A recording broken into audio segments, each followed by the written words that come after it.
Hi everyone, मैं रोहन यादव आप सभी का एक बार फिर से अपने यूट्यूब चैनल पर स्वागत करता हूं। जैसा कि आप सभी को पता है कि मैं अपने यूट्यूब चैनल पर यूजीसी नेट और एमपी सेट की ऑनलाइन क्लासेस प्रोवाइड कराता हूं। यूजीसी नेट समाज कार्य दिसंबर 2024 की क्लासेस शाम को होती है 7 to 8 PM, जिसकी फ़ीस मात्र 3500 रुपये रखी गई है। वहीं अगर हम बात करते हैं एमपी सेट समाजशास्त्र की क्लासेस, तो इसकी क्लास सुबह में आप लोगों को 8 to 9 AM यानी सुबह में आप लोगों को प्रोवाइड कराई जाती है। यदि आप एमपी सेट समाजशास्त्र की ऑनलाइन क्लासेस परचेज़ करना चाहते हैं तो मात्र 3000 में आप परचेज़ कर सकते हैं। एमपी सेट का एग्ज़ाम 15 दिसंबर 2024 को है। यूजीसी नेट समाज कार्य दिसंबर 2024 का एग्ज़ाम बेसिकली अभी डेट निर्धारित नहीं किया गया है। आगामी कुछ समय में आप लोगों को ये भी देखने को मिल जाएगा। ठीक है, हम बात करने वाले हैं आज कुछ महत्वपूर्ण प्रश्नों पर। यदि आप एमपी सेट या यूजीसी नेट की ऑनलाइन क्लासेस परचेज़ करना चाहते हैं तो इसके लिए मेरा एक कॉन्टैक्ट नंबर है, आप लोग यहाँ पर देख सकते हैं कि 8506031308 पर आप हमसे संपर्क कर सकते हैं। ये मेरा कॉन्टैक्ट नंबर है और इस पे आप व्हाट्सअप कॉलिंग भी कर सकते हो, व्हाट्सअप पर बात भी कर सकते हो और कॉल के माध्यम से भी आप बात कर सकते हो इस नंबर पर। और चाहे वो एमपी सेट हो या यूजीसी नेट हो, इसके बारे में संपूर्ण जानकारी आप ले सकते हो। मैं आप सभी लोगों की जो क्लासेस प्रोवाइड कराता हूँ, पर डे क्लासेस देता हूँ, लाइव क्लासेस रहती हैं, रिकॉर्डेड क्लास होती है, यूनिट वाइज टॉपिक PDF और क्लासेस आप लोगों को प्रोवाइड कराई जाती हैं और लाइव प्रैक्टिस सेशंस भी हैं और प्रीवियस ईयर का क्वेश्चन पेपर भी है। ये क्लासेस आप सभी की जो चलाई जाती हैं वो गूगल मीट पे चलाई जाती हैं और गूगल मीट पे क्लासेस मेरी रिकॉर्डेड है। ठीक है, क्लास समाप्त होने के बाद PDF और वीडियो का लिंक आपके ग्रुप में शेयर कर दिया जाता है। चलिए शुरुआत करते हैं। आगामी परीक्षाओं के लिए इम्पॉर्टेंट ये प्रश्न है, वो एमपी सेट समाजशास्त्र के लिए और यूजीसी नेट सोशल वर्क के लिए। पहला सवाल कहता है कि अमेरिकन मानव विज्ञान शास्त्री क्लिफर्ड जेम्स गिटर्स ने समाजशास्त्र अध्ययन में किस समाजशास्त्रीय सिद्धांत का प्रतिपादन किया है? तो आप सभी लोग जवाब दीजिएगा। प्रतीकात्मक नृविज्ञान का बेसिकली ये सिद्धांत है और ये सिद्धांत का नाम आता है किस विद्वान का? तो आप बता सकते हो क्लिफर्ड जेम्स गिटर्स का नाम। वहीं बात करते हैं दूसरे सवाल में कि निम्नलिखित में से किसे मार्क्स के कल्पना मूलक समाजवादी के रूप में जाना गया? तो मैं आपसे कहूँगा कि सेंट साइमन का नाम और चार्ल्स फोरियर का नाम और रॉबर्ट ओवेन का नाम, ये तीनों ऐसे विद्वान हैं जो कल्पना मूलक समाजवादी के रूप में जाने जाते हैं मार्क्स के। और अतः मैं आपसे कहूँगा कि विकल्प जो D वाला है इसका आप चुनाव करिएगा। क्वेश्चन नंबर तीसरा, प्रकट प्रकार्य वे होते हैं जो अभिष्ट और अभिज्ञात होते हैं।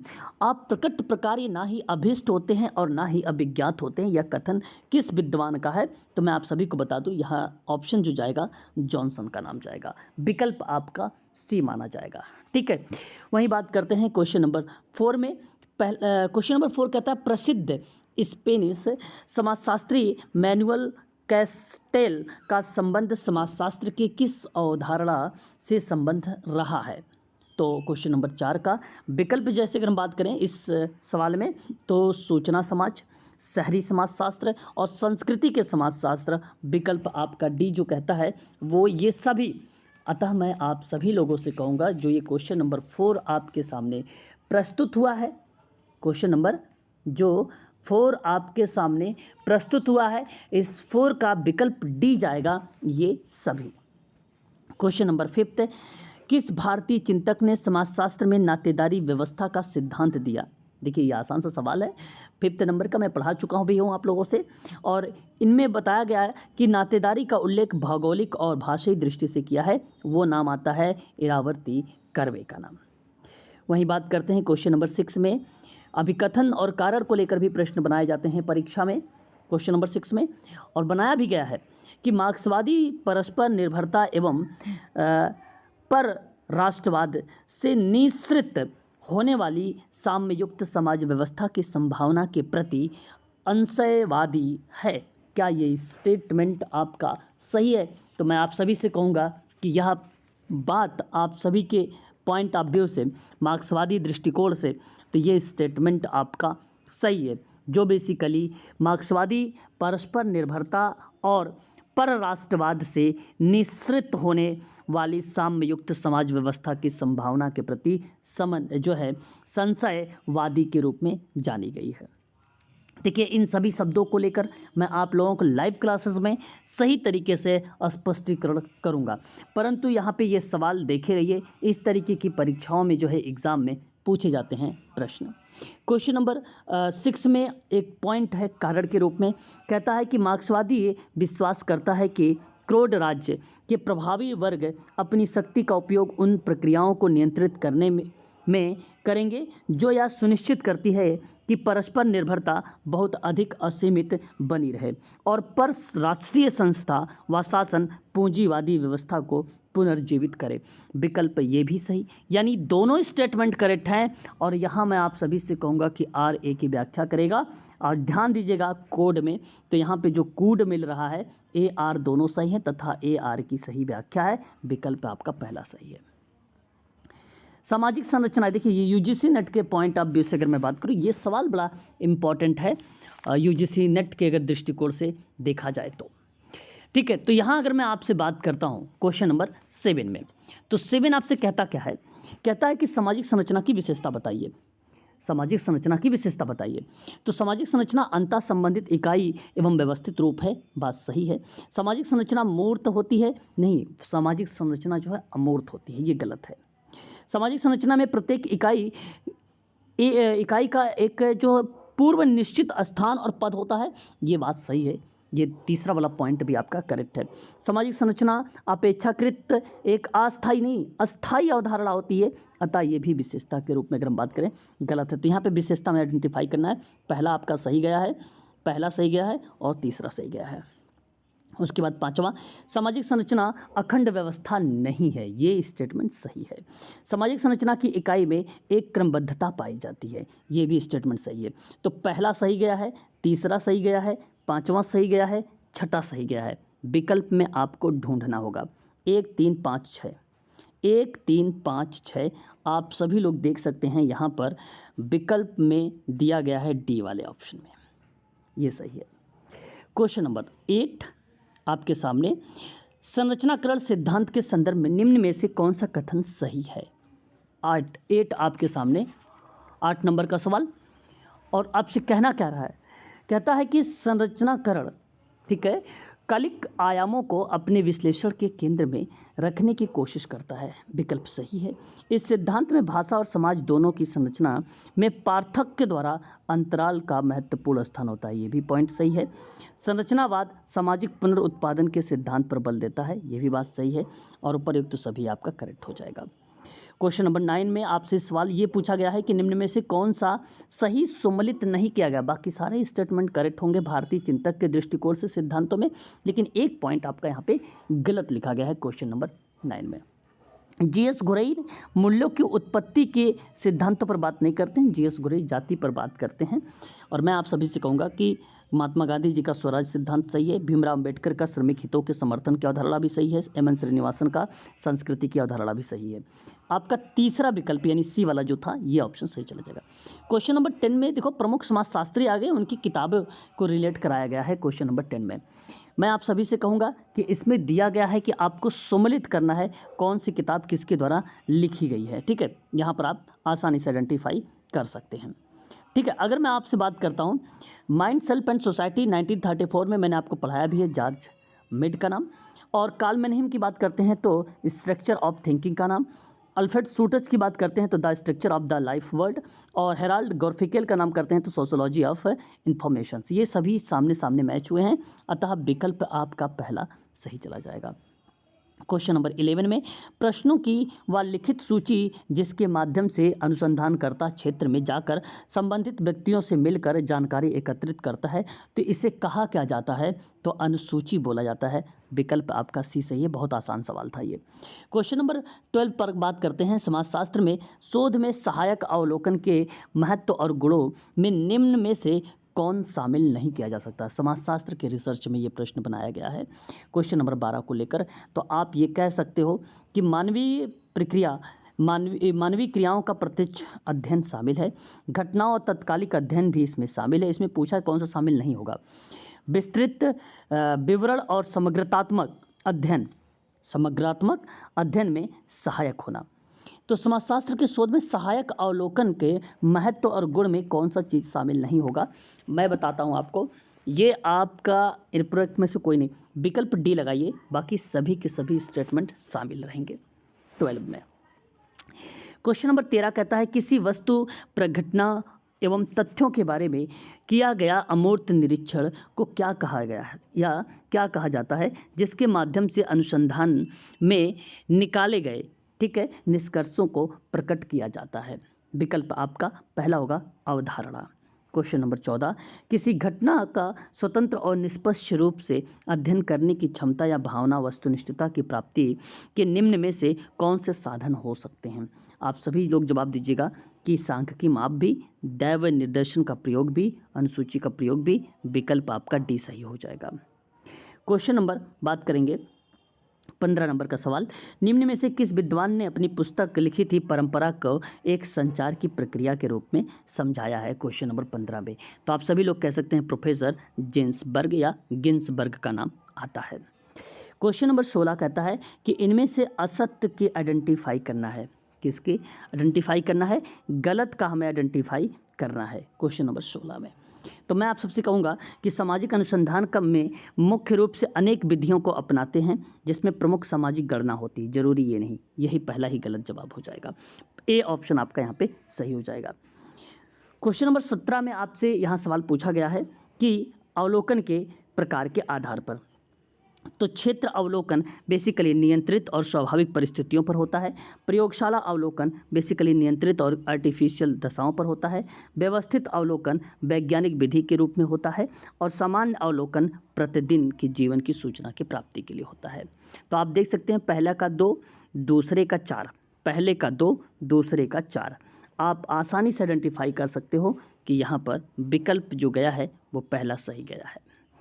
क्वेश्चन नंबर हमारे सामने 21, यहाँ पे क्वेश्चन नंबर कौन सा था? 17 के बाद मैंने 21 क्वेश्चन ले लिया है। देखिए 21 नंबर का क्वेश्चन कि समाजशास्त्र अध्ययन में नगरीय समुदाय की उत्पत्ति से संबंधित प्रमुख सिद्धांतों का उल्लेख किया गया है। ऐसे प्रमुख सिद्धांत निम्न में से कौन माने जाते हैं 21 में? तो आप सभी लोग कह सकते हो कि अतिरिक्त उत्पादन का सिद्धांत, परिवहन का सिद्धांत और सैनिक आधिपत्य का सिद्धांत, ये सभी करेक्ट माने जाएंगे नगरीय समुदाय की उत्पत्ति में। क्वेश्चन नंबर 22 में समाजशास्त्र में व्यक्तियों के स्वतंत्र बनाने की क्षमता और स्वतंत्र रूप से कार्य करने को क्या कहा जाता है? क्वेश्चन नंबर 22 में तो आप एजेंसी कहोगे, इसे अभिकरण बोला जाता है। क्वेश्चन नंबर 23 में किस समाजशास्त्री ने परिवार को समाज की कोशिका से संबोधित किया था, नाम दिया था? विकल्प आपका अगस्त काम्टे होगा। क्वेश्चन नंबर 24 में समाज में जाति के संरचनात्मक और संस्थात्मक पहलुओं पर आधारित पुस्तक एक थी caste and class in India. ये किताब किस विद्वान के द्वारा लिखी गई है? तो जीएस घुरई के द्वारा लिखी गई है। क्वेश्चन नंबर 25 सामाजिक रूपांतरण के तृतीय प्रतिमान अर्थात चक्रीय प्रतिमान में निम्न में से किसे शामिल किया जाता है? ये 25 नंबर का सवाल है। विकल्प आप कहेंगे जैसे फैशन हो गया, सामाजिक सांस्कृतिक आंदोलन हो गया, अलंकरण नियंत्रण भी हो गया। ये तीनों सही हैं, अतः मैं कहूँगा विकल्प डी लगाइएगा। निम्न में से बताना है आपको संबंध यानी अलायंस सिद्धांतकार के रूप में जाना जाता है। बहुत ही वेरी मोस्ट इंपॉर्टेंट ये नाम आता है अलायंस थ्योरी। और मैं आप सभी लोगों से कहूँगा कि 26 का जब भी जवाब दें आप सभी लोग, जैसे लेविस्ट्रॉस का नाम लें, क्लाउड लेविस्ट्रॉस ने अलायंस थ्योरी के जनक माने जाते हैं। विकल्प आपका केवल ए सही माना जाएगा। आगे का सवाल कहा है आपसे, किताब दिया गया है और आपको ये सम्मिलित करना है और मैं आप सभी लोगों से कहूँगा कि इसमें कहा है कि सम्मिलित कौन सी नहीं है, है ना, कौन सा नहीं है? तो देखिए द प्रैक्टिस मैनेजमेंट ड्रेकर का है, motivation and personality Abraham Maslow का है, the human side and enterprise जो है मैक ग्रेगर का भी है, वर्क दंड द नेचर ऑफ मैन, ये गलत जवाब। डी ऑप्शन आपका यहाँ पे करेक्ट हो जाएगा। यहाँ ये एडलर का नाम नहीं देखने को मिलेगा या एल्डर फर का नाम हमें देखने को नहीं मिलता है। क्वेश्चन नंबर 28 में देखना है हमें, ठीक है, धर्म के उद्भव से संबंधित सिद्धांत है ये आपके सामने 28 नंबर का सवाल और हमें ये कहा गया है कि इसका सही सम्मिलित करना है। ठीक है। तो जीववाद बेसिकली टाइलर का नाम आ जाएगा, ठीक है। प्राकृतिकवाद जो है मैक्स मुलर का नाम आ जाएगा। प्रकारात्मक आ जाएगा अब्राहम मैस्लो का नाम, सॉरी मैलिनोवस्की का नाम, ठीक है। तो यहाँ पर विकल्प 3, 2, 1 होगा। 3, 2, 1 में आप देखेंगे तो विकल्प आपका बी है। क्वेश्चन नंबर 29, भूस्वामित्व वाली जातियां अन्य जातियों की अपेक्षा अपनी शक्ति प्रतिष्ठा के कारणवश उन जातियों जो संस्कारों के आधार पर उच्च पद पर हो सहित अन्य जातियों की अपेक्षा अधिक प्रभावशाली शक्तियों पर होती हैं। क्या ये स्टेटमेंट आपको सही लग रहा है? बिल्कुल स्टेटमेंट सही है। और प्रभुत्व स्थापित करने के लिए भूमि का स्वामित्व होना भी एक महत्वपूर्ण कारक है, ये भी सही बात है। और यही कारक इसमें दिया गया है, ए में व्याख्या भी हो रही है। विकल्प आपका पहला सही चला जाएगा। क्वेश्चन नंबर 30, अध्यापन और प्रवचन, प्रशासन, सुरक्षा, कृषि, वाणिज्य तथा सेवाएं और शारीरिक श्रम जैसे वर्ण व्यवस्था के 4 प्रकारात्मक समूह किस आवश्यकता के परिणाम माने जाते हैं? मैं आप सभी से कहूँगा ये श्रम के आधार पर विभाजन हो रहे हैं। विकल्प आपका 4 सही है। क्वेश्चन नंबर 31, निम्न में से कौन कृषक समाज के 4 स्वतंत्र घटकों पर शामिल नहीं किया है? 4 घटकों में शामिल नहीं हुआ है। मैं बताऊं, उद्योग कार्य मूल्यता में आपका ये पॉइंट स्वतंत्र घटक में शामिल नहीं है। महानगर के संदर्भ में किस विद्वान ने कहा कि महानगर को भीड़ भाड़ वाला वह स्थान बताया जहां पर लोग एक दूसरे से अभिज्ञ है या अनभिज्ञ हैं? तो इस कंडीशन में अगर हम बात करते हैं तो विकल्प आपका नाम आ जाता है ओम बर्ट का नाम, वर्नर ओम बर्ट का नाम। क्वेश्चन नंबर 33 में कहा गया निम्नलिखित में से किस घटक को आर्थिक क्रियाओं में शामिल नहीं किया जा सकता है, इसकी पहचान करिए। तो विकल्प आपका होना है कि वस्तुओं का विक्रय और विनिमय में, बेसिकली बी विकल्प सही होगा। क्वेश्चन नंबर 34 में कि राजनीतिक संस्थानों में राज्य सबसे महत्वपूर्ण इकाई होती है, जिसकी विशेषताओं में निम्न में से कौन सा घटक शामिल हो सकता है? तो मैं आप सबसे कहूँगा कि यहाँ पे एक निश्चित भूभाग हो गया, ठीक है, एक निश्चित भूभाग हो गया। एक मिनट, इस सवाल का जवाब क्या होना चाहिए? घटकों में आर्थिक क्रियाओं में शामिल नहीं किया जा सकता है, 33 में है ना, शामिल नहीं किया जा सकता है। तो वस्तुओं को सेवाओं का उत्पादन भी शामिल नहीं होगा, वस्तुओं का क्रय विक्रय भी शामिल नहीं होगा, लाभ अर्जन भी शामिल नहीं होगा, आर्थिक क्रियाओं को शामिल नहीं किया है। तो 33 का डी लगाइए, उपयुक्त तो सभी होगा यहाँ पे, ठीक है। और 34 में राजनीतिक संस्थाओं में राज्य सबसे महत्वपूर्ण इकाई होती है, जिसकी विशेषताओं में निम्न में से कौन सा घटक शामिल है होते हैं? यहाँ पर देखिए सारे घटक शामिल रहेंगे, निश्चित जनसंख्या, निश्चित भूभाग, एक सरकार, यानी सभी करेक्ट हो जाएगा।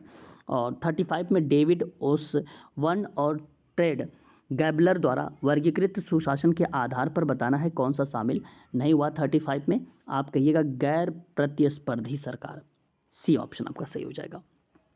36 में कहा गया कि जजमानी प्रथा के अंतर्गत प्रत्येक जाति की कोई निश्चित कार्य पीढ़ी दर पीढ़ी चलता रहता है। क्या ये स्टेटमेंट सही लग रहा है? बिल्कुल ये स्टेटमेंट सही है। और इसमें जाति जो है दूसरी जाति की आवश्यकताओं की पूर्ति करती है, व्याख्या भी है, आपका पहला विकल्प सही होगा, ठीक है। तो आज के लिए बस इतना ही रखिए आप सभी लोग। और ये सवाल यूजीसी नेट समाज कार्य के लिए, एमपी सेट समाजशास्त्र के लिए महत्वपूर्ण हैं। और यदि आप समाज कार्य या समाजशास्त्र की ऑनलाइन क्लासेस लेना चाहते हैं, यूजीसी नेट की समाज कार्य और एमपी सेट की समाजशास्त्र, तो आप मुझसे संपर्क कर सकते हैं। मेरा नंबर है 8506031308, ठीक है। इस पे आप व्हाट्सएप पर बात कर सकते हो और कॉल के माध्यम से भी बातचीत कर सकते हो, ठीक है। चलिए आज के लिए बस इतना ही।